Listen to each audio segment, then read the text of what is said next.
Welcome, Chosen One. Hey guys, welcome to the Ace of Plays channel, and to yet another fun, entertaining Gwent video that is meant to make you satisfied, make you have fun with the idea of Gwent, even though this current meta, which is almost over, has been a little bit, subpar, I guess. So today I sat down because I wanted to play Regis. I wanted to try to get maybe a couple of good games with Iced Regis, just so I could make another fun video for you. I ended up reaching rank 1 with this deck, which, I was so set on not reaching rank 1 this season, because every time I get sort of on a roll, and suddenly it's Ardal, DJ, Ardal, DJ, full test. And there were definitely a couple of DJs. We have Usurper here. No Ardal, no full test today, which was fun. I have to say I noticed the difference in enjoyment. But yeah, I reached rank 1 with this deck, and it's just a crazy, fun deck. And I mentioned this before, if you can kill Dodric, do it right away. Because you deny Usurper so much value from doing this. Now, let's talk a little bit about this deck. So, the main combo is to set up, units for Regis. So he deals 1 damage to everything on a row, of course, and then if something dies, he does it again. If something dies, he does it again. So you want to set up like a 1 and a 2 and a 3. So we do that using light longships, Tainted Ale, stuff like that.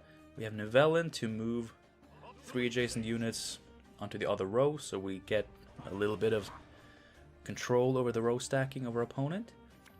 And then we use Summoning Circle and Aced to pull a Great Sword from the deck and from the graveyard, and then we play Regis. So he deals all this damage, which is already sick, and then you have 2 Great Swords boosting self by 1 for each time each unit on that row is damaged.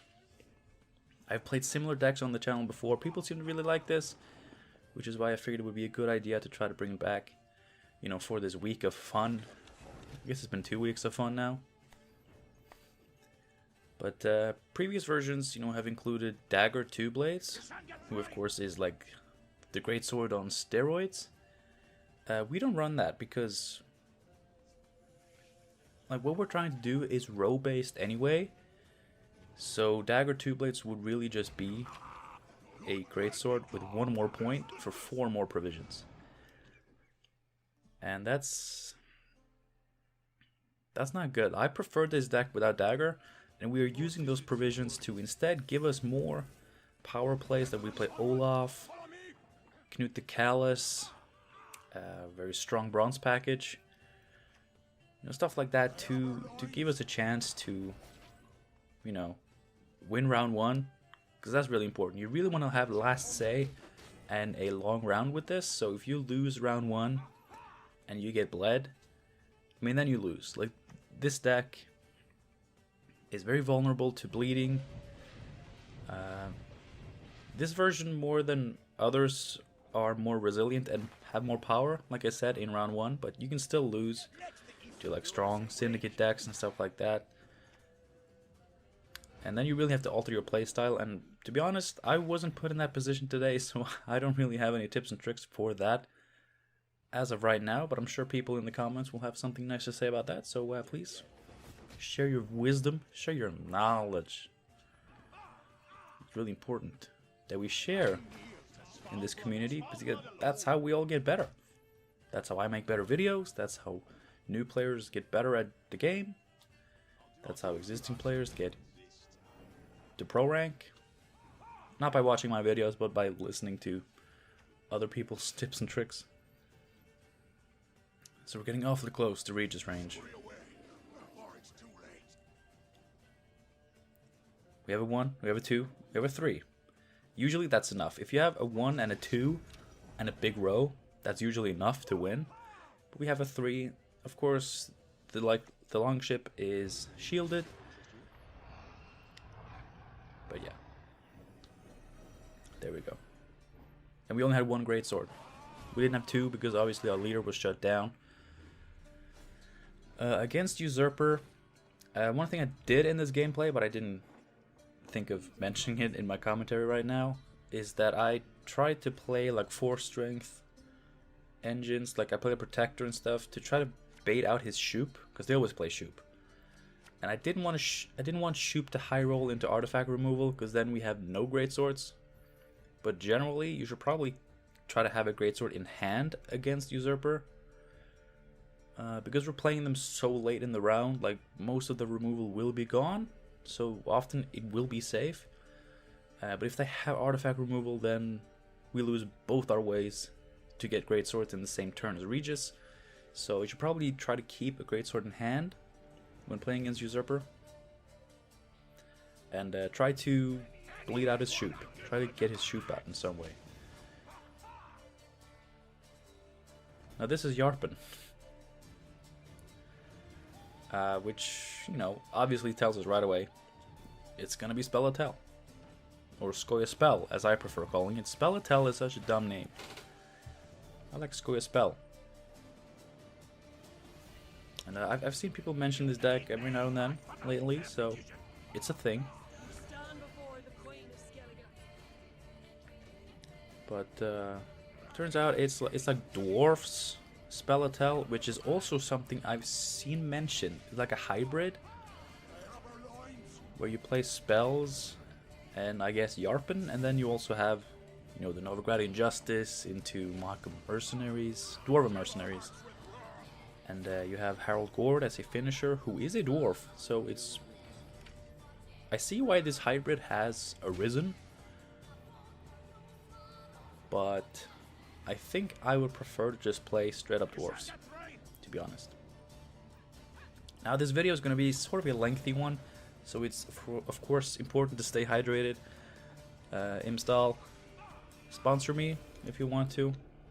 There's no point. I mean, this is a Norwegian brand and very few of my viewers are Norwegian, so you wouldn't really reach out to anyone. But if water wants to sponsor me, that would be great, because I'm an advocate of water. But yeah, drink, guys. You gotta drink something. I mean, I'm dry. I'm dried up. And I gotta speak for like, let's see, how much is left? 23 minutes at least? Yeah, about 25. Gotta leave some time to ramble after the gameplay is over. Alright. Now, I don't know if this deck is just very consistent. Of course, we do have the discard package and Royal Decree. And of course, Summoning Circle is a consistency card. So I guess the deck is fairly consistent, but I don't know if it's the consistency or just a little bit of luck, but I have been able to draw this combo every single game that I played today, and it was amazing. Our opponent drops Harold Gord because I guess they didn't really get their spells off. And also, I kind of imagined maybe their entire hand was spells. And you can't really play those on an empty board. As a dump. Now there's Milva. And we have Delirium. I'm considering it, but to be honest, that Milva doesn't pose that much of a threat, so I was just gonna wait and see to maybe see if it got, you know, bigger. Of course, I should have seen this coming, because I've played against this exact type of playstyle with the double immune before, and we end up not killing either one of them, but we got them pretty low, so maybe they'll be easier to Regis. Now the thing about dwarves is that they do row stack, so that's good for us. That is really good for us. But we don't have much removal, so this actually it's kind of rough.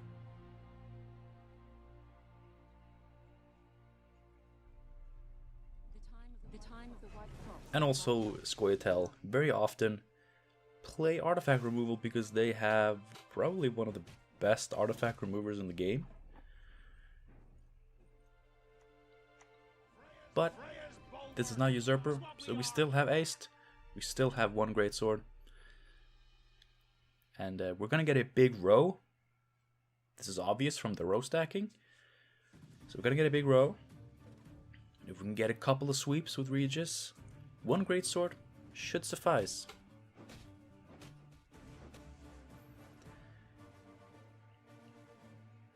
Now I am trying my best in this game to get those charges out of him. That's annoying, like boosting all those units up. It's gonna make it really hard to profit, I'd say.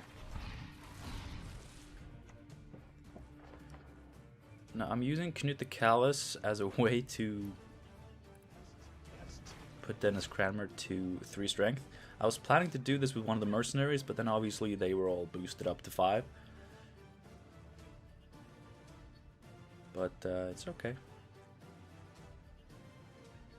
I mean, like, really, we don't quite give a shit. That's the great thing about this deck. Like, a lot of the time you fall so far behind, but you're just sitting there like, I don't care. I don't give a damn. Because you just know. You know what's gonna happen. And I know that this longship is gonna die. I did not expect that, but I probably should.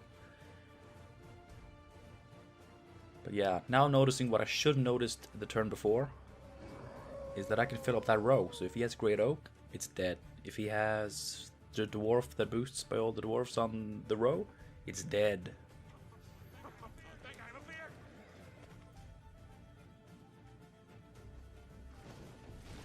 And he gets a few free points there, but his Crushing Trap is pretty bad. So Francesca Dwarfs, really strong. I love that deck so much. My favorite Scoia'tael deck by far. It's really strong, gets a lot of points on the board, a lot of removal. But, like I said, full row, a couple of sweeps, one Greatsword was enough. But the thing is, I got a full row, and when you get a full row, and you pull off the Regis Greatsword combo, the fact that I won by only 4 points, that says something about my opponent's deck. Honestly, like, that's impressive by them. But yeah, here we go, DJ. Now, I'm featuring 2 DJ games in this video, because I played 2 DJ games.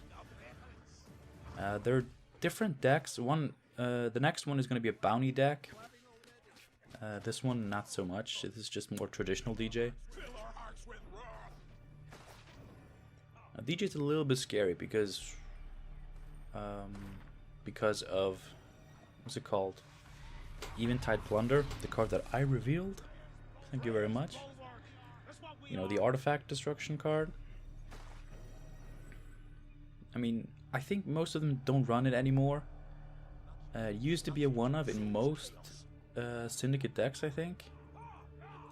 But I think probably, like, it was mostly run to counter DJ Summoning Circle. So I think maybe the DJs themselves don't really bother running it, and when they do, it's mulligan fodder all the way. Of course, I don't know, like this Regis deck, it's pretty telegraphing, but it's also kind of out of nowhere. Just the fact that it exists, like, nobody plays this at rank 2.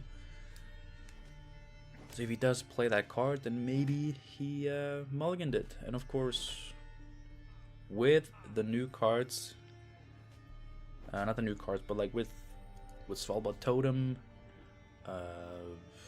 the Self-Wound package, this deck kind of looks like just a normal Skellige deck. So maybe that helps throw people off? I don't know. Maybe. So obviously Executioner is scary. And I'm not quite sure why he didn't kill that Brawler, because of course I mean, I guess he would have had to use DJ charges, and he doesn't want to do that, which is fine. And yeah, we're just gonna see an eavesdrop.